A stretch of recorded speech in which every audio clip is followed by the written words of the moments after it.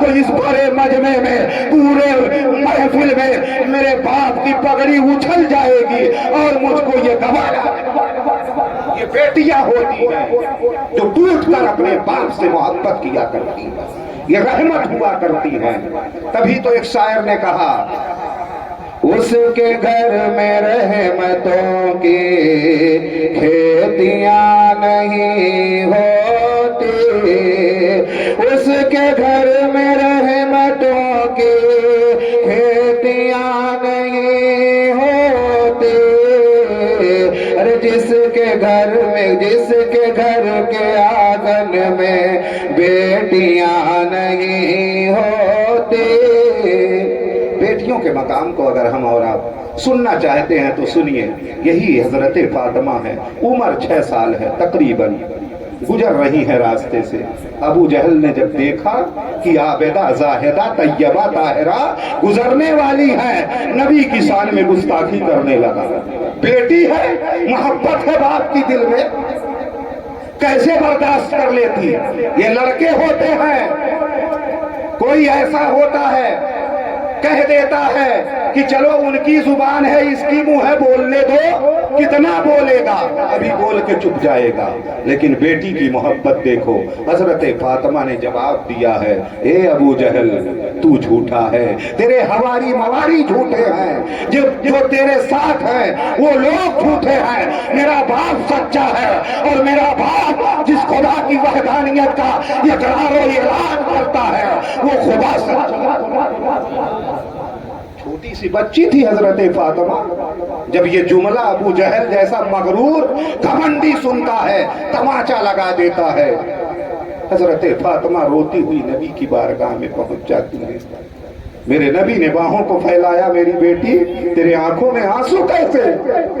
حضرت فاطمہ نے پورا واقعہ جب بتایا تو وہ نبی جس کے لیے گڈھے کھولے گئے، جس کے پشتے پاک پر وہ جھڑیاں رکھی گئی، طائف میں پتھر مارے گئے، مگر اس نبی کو غصہ نہیں آیا، اس نبی کو جلال آ گیا.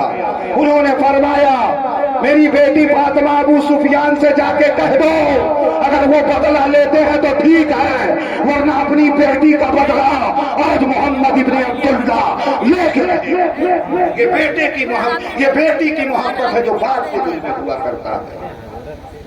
اگر بیٹی سسرال سے خوشی خوشی آئے تب بھی باپ کے آنکھوں سے آنسو نکل جاتے ہیں، اور اگر روتی ہوئی آئے تب بھی باپ کے آنکھوں سے آنسو نکل جاتے ہیں. المختصر یہ کہ ابو سفیان کے پاس حضرت فاطمہ پہنچتی ہیں. حضرت فاطمہ ابھی ابو سفیان ایمان نہیں لائے،